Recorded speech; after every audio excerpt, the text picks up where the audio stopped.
tal? Buenas noches. Hoy iniciamos un nuevo capítulo que es la fisiología renal. Este video está dedicado a hablar sobre las generalidades, así que vamos a ver pues algunas generalidades anatómicas del riñón y sobre todo anatomía microscópica de la nefrona, que va a ser pues nuestro tema de conversación las próximas semanas. Antes de comenzar, un breve resumen de lo que vamos a ver durante este periodo de fisiología renal. Entonces, este video abordamos las generalidades, luego abordaremos filtración y depuración, luego reabsorción y secreción de sustancias, entre las que se incluyen agua, glucosa, electrolitos en general. Luego veremos un video de concentración y dilución de la orina y finalmente equilibrio ácido-base. Por supuesto que sé que deben estar muy emocionados porque ya acabamos pulmonar, que generalmente es el reto máximo de la fisiología en estos tiempos, digámoslo así. Así que seguramente van a disfrutar muchísimo más ese tema.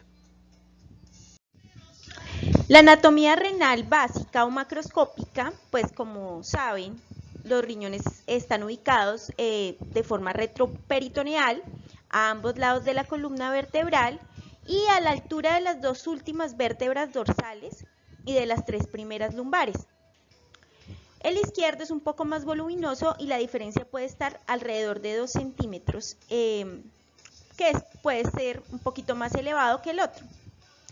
El peso aproximado es de 150 gramos y en cada cara medial, es decir, aquí, encontramos lo que se llama el hilio renal. El hilio renal es la entrada de la arteria renal, la vena renal, el vaso linfático, el uréter y por supuesto la inervación que lo acompaña.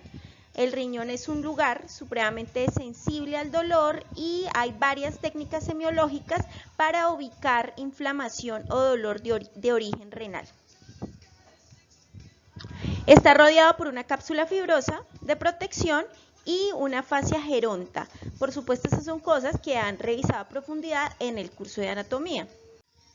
La anatomía renal y su histología macroscópica se divide en corteza y médula y ambas tienen implicaciones fisiológicas muy relevantes. La corteza mide aproximadamente 1 centímetro de grosor y posee, digamos que se limita con la base de las pirámides que tenemos por aquí, eso. Esas pirámides pues irán a formar lo que llamamos las columnas renales que tenemos aquí y cada uno de esos corpúsculos renales de Malpighi pues se enreda en un laberinto cortical que terminará incrustándose en la médula renal. Básicamente la médula, ya hablamos de las pirámides renales que vemos por aquí, ¿cierto? Que son masas de tejido renal, más o menos hay unas 12 a 18, dependiendo de la persona, puede variar. Y la base se origina pues en la frontera córtico-medular, como hablábamos anteriormente, y su vértice termina en la papila, que es la que tenemos aquí, que se proyectan los cálices menores, que luego pues van a terminar en los cálices mayores. Los cálices menores son en total, pueden variar de 5 a 11 y los cálices mayores por lo general son 3, que son estos que tenemos aquí. Todos confluyen en lo que llamamos la pelvis renal. La pelvis renal es la parte pues dilatada y proximal del uréter. Digamos que a partir de que la orina sale de los tubos colectores medulares y llega a la pelvis renal, pues se producen muy pocos cambios en la orina. Así que de esta parte pues no nos ocuparemos tanto, ya que la orina no sufre muchos cambios. Ya son cosas que han revisado pues en la parte anatómica. Está adaptada como un embudo para la orina y el seno renal contiene muchos vasos renales y pues confluyen la salida con el hilio renal. La irrigación renal es algo que nos interesa muchísimo en fisiología porque, como ya lo habíamos mencionado antes, aproximadamente el 20% del gasto cardíaco se dedica a perfundir el riñón. Básicamente se supone que el peso corporal digamos que representan los riñones sería menos del 0.5%. Sin embargo, pues reciben gran cantidad de sangre. así que esto lo hace de vital interés para nosotros. Está irrigado por arterias renales que entran por el hilio renal, como ya lo habíamos mencionado antes, que son ramas de la aorta abdominal y salen a la altura más o menos de entre L1 y L2. La arteria renal derecha pasa por detrás de la vena cava inferior y ambas arterias ingresan por el hilio. Esa arteria renal tiene unas divisiones, generalmente son dos, una rama anterior y una rama posterior. La rama anterior se subdivide en superior, media e inferior y la rama posterior en superficial y posterior. Luego de eso, esas se dividen en arterias que ya son de mayor interés para nosotros, arterias segmentarias, luego interlobulares y finalmente ariciformes o arcuatas, también las pueden encontrar en la literatura clásica. Esas arterias arcuatas son bien interesantes porque luego se van a dividir en arterias interlobulares que van a dar origen a estas dos arterias que son de máximo interés fisiológico, que son las arteriolas aferente y eferente, las cuales por supuesto son el punto de mayor resistencia de la vasculatura renal, especialmente la arteriola aferente, y son las que controlan el flujo hacia lo que va a suceder ahorita, que será los procesos de filtración, es decir, el proceso en que el plasma pasa a la cápsula de Bowman para próximamente transformarse en orina. Ahora miremos la circulación renal o la irrigación renal un poquito más de cerca.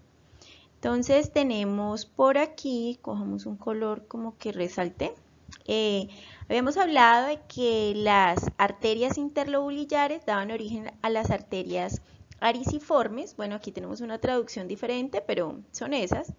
Las arterias ariciformes a su vez dan origen a las arteriolas aferentes, que son las que llevan la sangre hacia los glomérulos, y las arteriolas eferentes, que son las que sacan la sangre del glomérulo. Después, la arteriola eferente dará paso al lecho de capilares peritubulares que tenemos aquí, ¿cierto? Y esos capilares peritubulares a su vez se unirán, puede ser, en algo que llamamos vasos rectos descendentes. Aquí tenemos estos, vasos rectos descendentes, y luego esos se unirán con los vasos rectos ascendentes. Noten que la irrigación de la corteza es diferente a la de la médula, y en este esquema digamos que se representa muy bien porque la corteza está mucho mejor irrigada que la médula. ¿Esto por qué es? Bueno, resulta que dentro de la médula están todas las asas de Henle.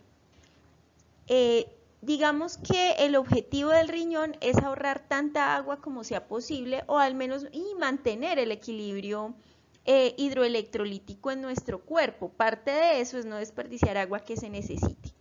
¿Cómo hace el riñón entonces eso? Trata de entrar en un proceso de concentración de la orina. Imagínense que ustedes están muy deshidratados. Pues esperarían orinar demasiado, tal vez no. Las especies que mejor se adaptan a los sitios con poca agua, como los desiertos, tienen la histología renal más curiosa del mundo. Es decir, que las asas de Henle son supremamente largas. Entre más largas sean las asas de Henle, más posibilidades hay de concentrar la orina. Entonces, la función de la médula renal es alojar todas las asas de Henle de todos los tipos de nefronas. Aquí en la médula no hay glomérulos.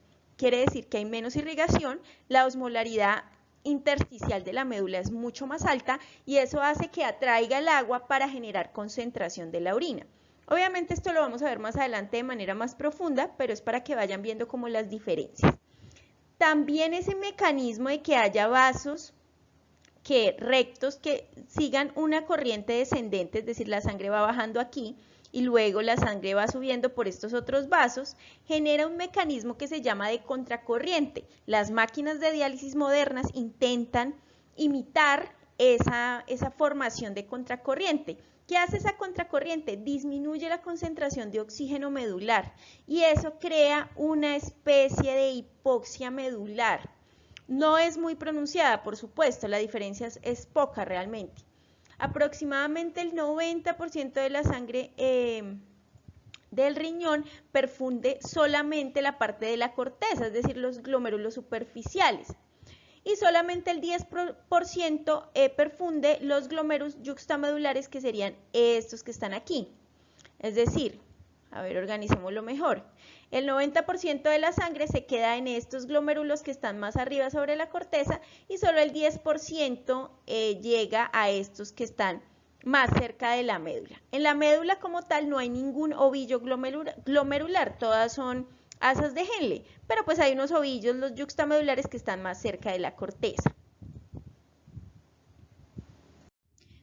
Bueno, la inervación renal está dada pues en gran parte por el plexo celíaco, el nervio esplénico mayor, el hipogástrico superior y el plexo intermesentérico, es decir que hay una gran inervación, lo que provoca a veces dolores, sobre todo difusos, cuando hay alguna alteración renal como cálculos, como inflamación secundaria, infecciones, entre otros. El drenaje linfático está dado básicamente por dos vías, que son la cápsula superficial y el sistema iliar profundo. Pero digamos que el líquido linfático, y algo que es del todo interesante, solamente drena la corteza, es decir que no hay sistema linfático en la médula. ¿Por qué es esto? Porque si hubiera, digamos, sistema linfático en la médula, pues este obviamente drenaría el exceso de líquido intersticial, y el líquido intersticial del medular no podría alcanzar la hiperosmolaridad que se necesita para, recuerden, atraer el agua para concentrar la orina.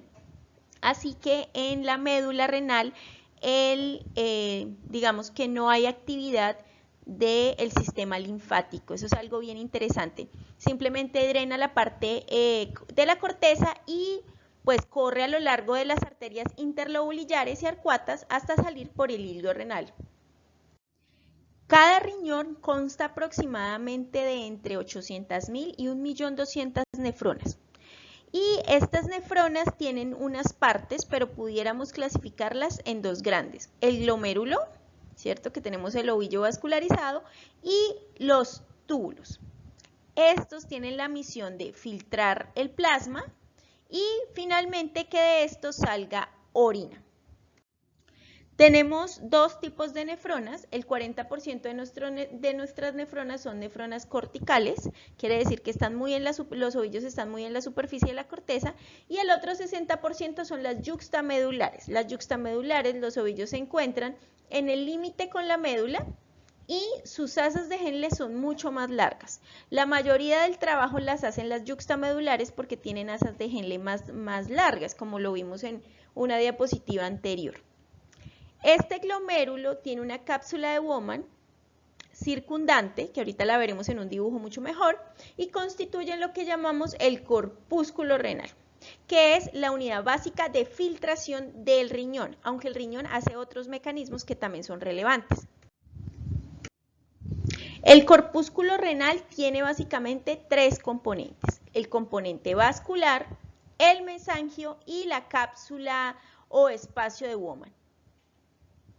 Bueno, entonces arranquemos hablando del glomérulo. Dijimos que tenía tres partes importantes: una parte vascular, el mesangio y por supuesto la cápsula de Bowman.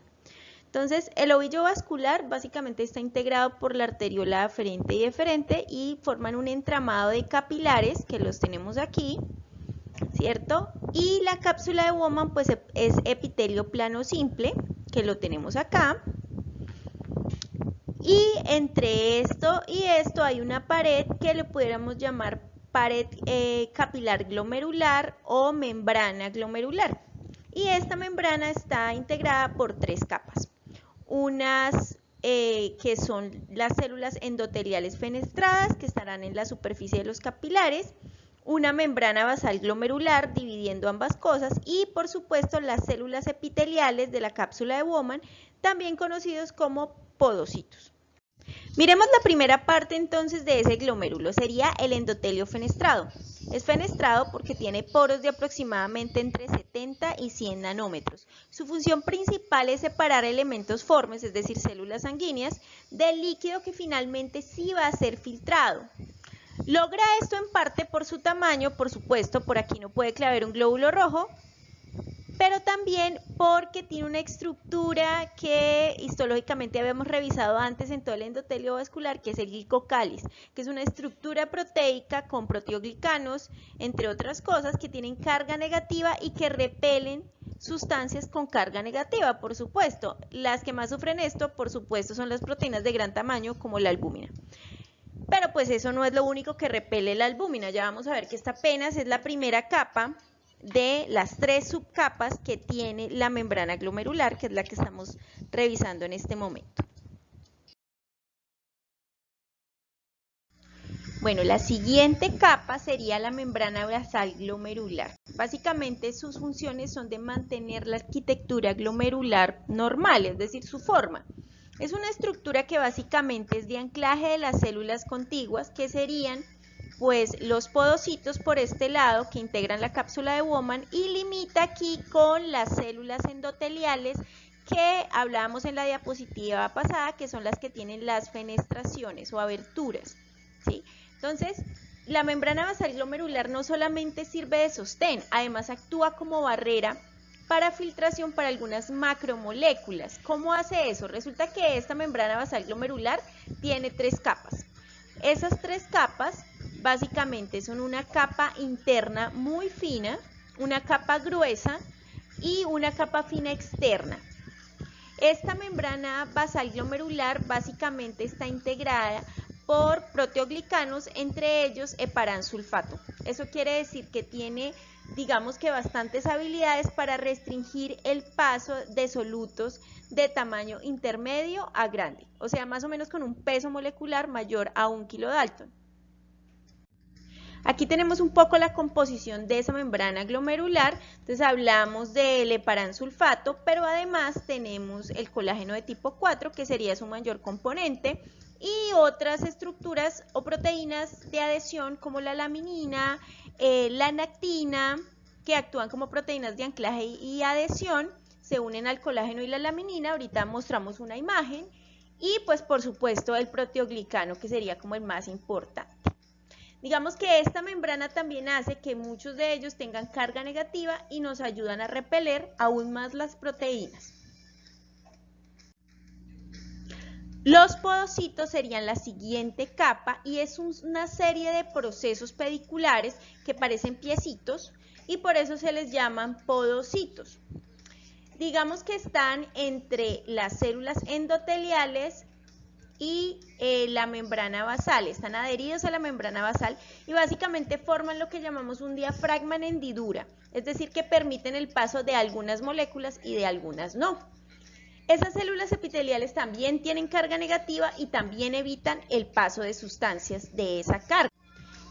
Estas digitaciones o interdigitaciones o hendiduras o escotaduras también se les llaman diafragmas y son poros de tamaño entre 4 y 14 nanómetros, supremamente pequeños, y están reguladas por algunas proteínas que, pues como dijimos, digamos que tratan de evitar el paso de proteínas, pero también son supremamente selectivas para el paso de sustancias. El daño en estas células epiteliales está muy asociado con varias condiciones patológicas, pues de importancia clínica, así que les vamos a parar un poquito más de bolas.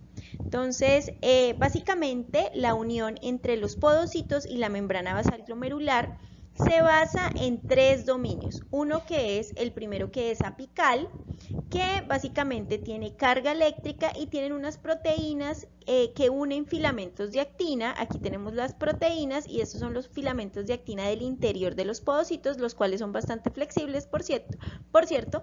Los más importantes son la podocalixina, que tiene carga negativa, la esrina, que la tenemos por aquí, que es una proteína ligadora de actina, y el factor ligador de intercambio o regulador de intercambio de sodio e hidrogeniones, que tenemos por aquí.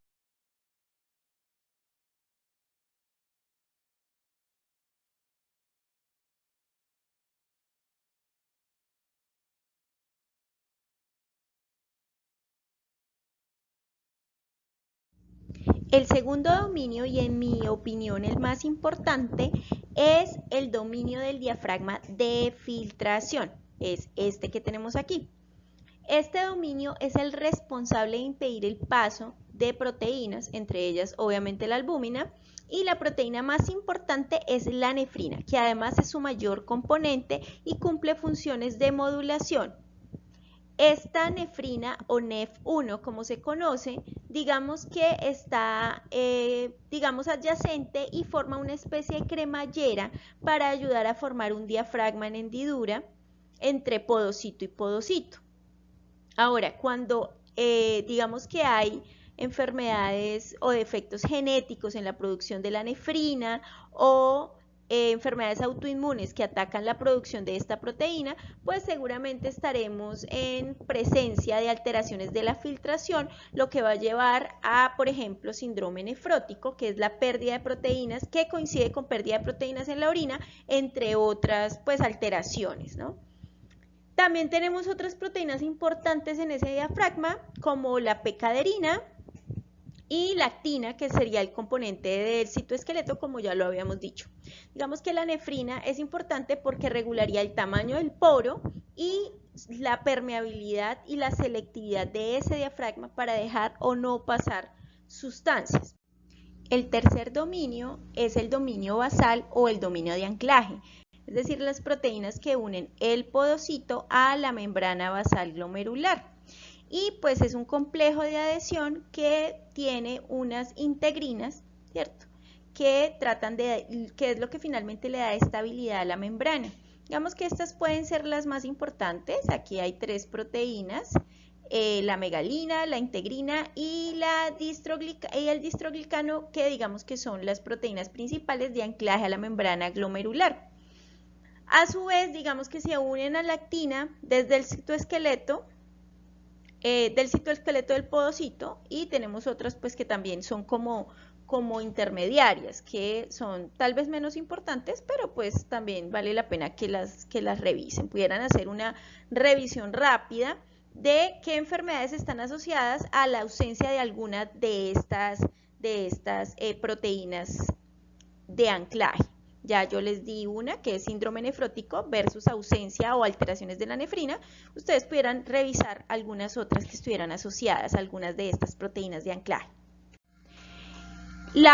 El otro componente de células que están cercanas al glomérulo, ya hablamos de las células mesangiales, es el aparato yuxtaglomerular. El aparato yuxtaglomerular está integrado por 3 cosas, que son las células mesangiales extraglomerulares, la mácula densa y las células granulares. Veamos cada una de ellas y sus funciones. Bueno, el mesangio está integrado por células mesangiales. Estas células tienen una forma irregular, un núcleo denso y alargado, y parece que su función principal es secretar matriz extracelular, es decir, la que estamos hablando anteriormente. Dan consistencia a las asas capilares y además, digamos que es como un entramado contiguo al músculo liso vascular tanto de la arteriola aferente y eferente. Esa matriz también se extiende hasta células mesangiales que incluso pueden ser extraglomerulares. Estas células mesangiales, digamos que se dejan afectar mucho por algunas sustancias, o sea que se pueden contraer y vasodilatar dependiendo del contacto que tengan con vasoconstrictores como por ejemplo la angiotensina 2 o vasodilatadores como las prostaglandinas, que pueden producirse allí en inmediaciones o estar muy cerca, como por ejemplo las prostaglandinas, o llegar por el flujo sanguíneo como la angiotensina 2. Observemos un poco más de cerca el aparato yuxtaglomerular, que como les dije está integrado por células mesangiales tanto glomerulares como extraglomerulares. Aquí las tenemos. También tenemos aquí la mácula densa, que son células que básicamente limitan con el túbulo distal. Aquí las tenemos. Y las células granulares yuxtamedulares, que las tenemos por aquí. Fíjense que todo este aparato yuxtaglomerular que integran todas estas células, digamos que tienen varias funciones, entre ellas la producción de algunas hormonas, pero también algunos mecanismos de autorregulación que después nosotros iremos a ver, ¿no? Entonces tengan muy en mente dónde queda el aparato yuxtaglomerular, qué hacen las células mesangiales, qué hacen las células de la mácula densa, qué hacen las células granulares yuxtamedulares, etc. Entonces más adelante lo revisaremos con atención. ¿Cuáles son las funciones del riñón a nivel general? Entonces podríamos hablar de estas: balance hídrico, equilibrio ácido-base, mantener la homeostasis de sustancias importantes como la glucosa, los aminoácidos, los electrolitos, los hidrogeniones, el bicarbonato, por supuesto que la excreción de desechos metabólicos, la secreción de algunas hormonas, la regulación de la presión arterial y por supuesto la activación o síntesis de la vitamina D3 o 1.25 dihidrocolecalciferol más conocida. Miremos una por una. El balance hídrico y electrolítico del cuerpo, por supuesto, es regulado en su mayoría por el riñón. Sin embargo, es algo que no se genera de manera inmediata, sino que le toma de entre 12 horas a 7 días completar una adaptación a un aumento de ingesta de algo como por ejemplo el sodio si se hace en mucha cantidad. Es decir, el riñón lo que busca es que haya equilibrio entre la ingesta y la excreción. Cuando aumentamos demasiado y de manera muy aguda la ingesta de una sustancia, como por ejemplo el sodio, al riñón le va a tomar bastante tiempo tratar de acomodarse para que los niveles sanguíneos, digamos de, por ejemplo, el sodio, se mantengan en un estado estacionario. Acuérdense de la definición de estado estacionario, no es algo que no cambia, es algo que tiene múltiple movimiento, pero sin embargo permanece en niveles muy similares. La segunda función que hablábamos era la excreción de sustancias de desecho, como por ejemplo el ácido úrico, que sale del metabolismo de las bases nitrogenadas del DNA. También tenemos la excreción de la urea, aunque vamos a ver más adelante que la urea juega un papel muy importante en conseguir la hiperosmolaridad medular, así que no es simplemente tirarla, sino que allí hay unos procesos que sufren. Ya sabemos que me imagino que en bioquímica ya habrán visto el ciclo de la urea y cómo resulta del proceso de, digamos, de toda la proteólisis. La otra sustancia de desecho, digamos que conocida, es la creatinina.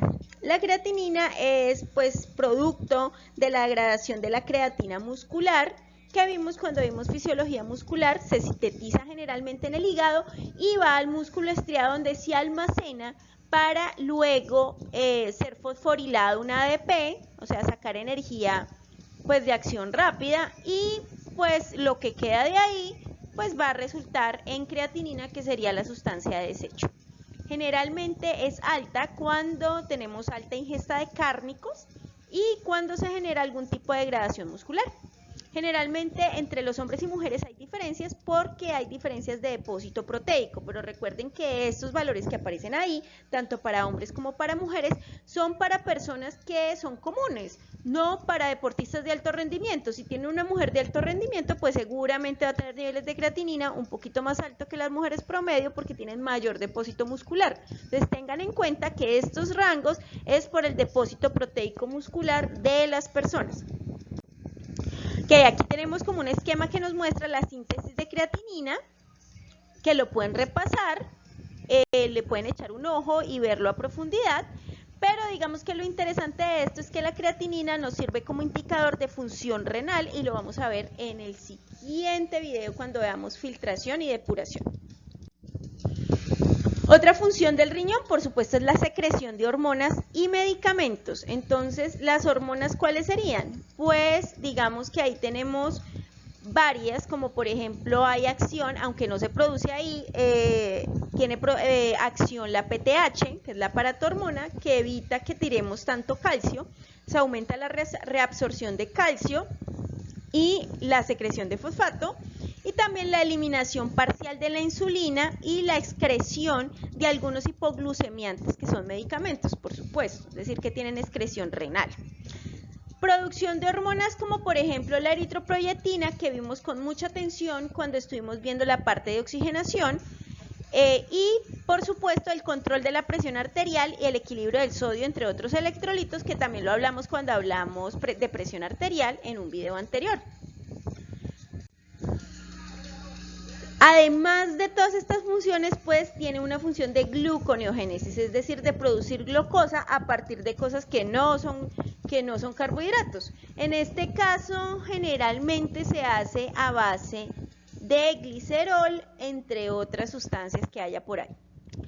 Y por supuesto nos falta una función que es el metabolismo de la vitamina D3, que lo habíamos dejado de último.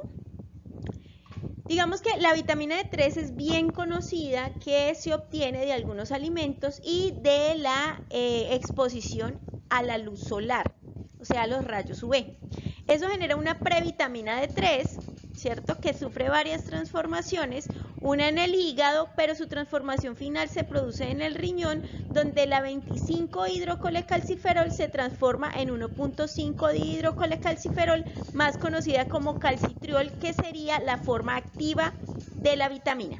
La vitamina D, su principal función es ayudar a reabsorber calcio a nivel gastrointestinal. Quiere decir que sin vitamina D no hay absorción de calcio y posiblemente procesos de osteoporosis, así que es súper importante. Aquí tenemos pues más o menos el esquema de cómo se produce. Por supuesto en endocrino lo veremos con mayor atención, pero pues nos sobra revisarlo. Aquí tenemos el colecalciferol.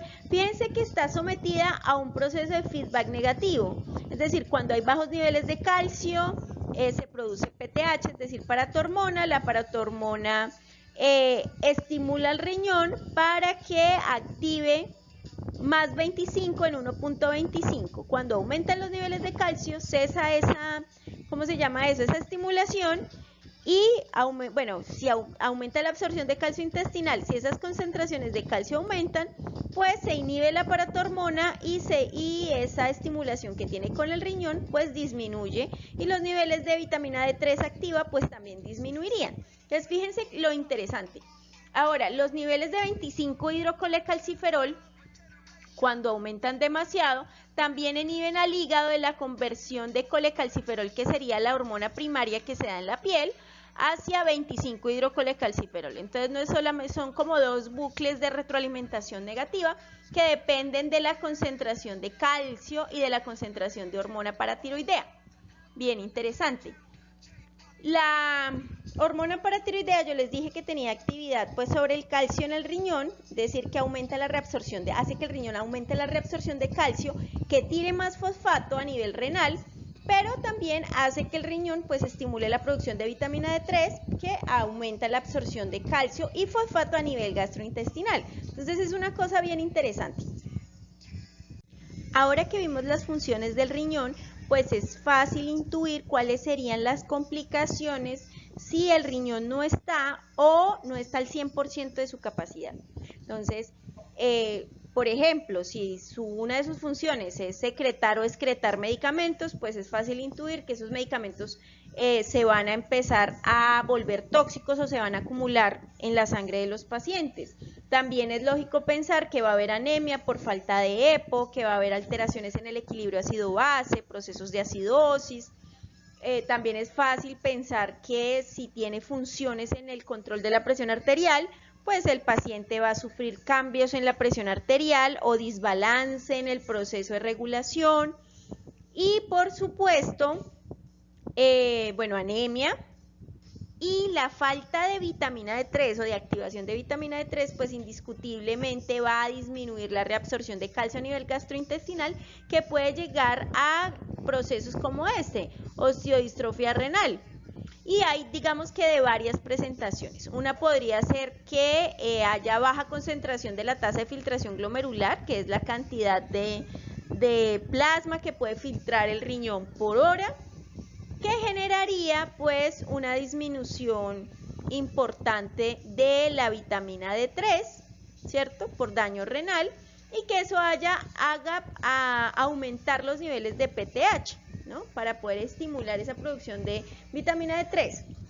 Y esa, digamos, sobreexposición a la PTH, pues va a hacer que el hueso empiece a recambiarse, porque la PTH tiene una influencia directa sobre los osteoclastos del hueso, así que puede generar una osteitis fibrosa quística. O puede venir como recambio óseo disminuido, porque la PTH puede estar baja y generar una osteomalacia. Como sea, estas osteodistrofias renales están muy relacionadas con alteraciones de la función renal y la inactividad de la vitamina D3. Y aquí tenemos algunas placas que nos muestran el adelgazamiento y el reblandecimiento de los huesos de personas que tienen insuficiencia renal. Para formar la orina, el riñón tiene tres mecanismos. El primero es la filtración, el segundo la reabsorción y el tercero la secreción. Bueno, y faltaría el último, que sería la excreción, que ya es el proceso de la orina final, es decir, lo que abandona nuestro cuerpo. Recuerden no confundir excreción con secreción. Entonces, la filtración es el proceso por el cual parte del plasma, mejor con azul, parte del plasma pasa de los capilares hacia el espacio de Bowman, pasando todas esas capas que vimos. Cuando el líquido ya se encuentra acá, que es básicamente líquido plasmático filtrado, pues puede sufrir cambios, es decir, que va sufriendo transformaciones hasta que llegue al paso de final de excreción. Uno de los pasos que pueden darse al mismo tiempo, pero de sustancias diferentes, es la reabsorción, que es el rescate de sustancias o agua que van desde el túbulo de regreso a los capilares. Y la secreción básicamente es de los capilares hacia el túbulo para ser excretados al final. Entonces recuerden eso, filtración, reabsorción y secreción.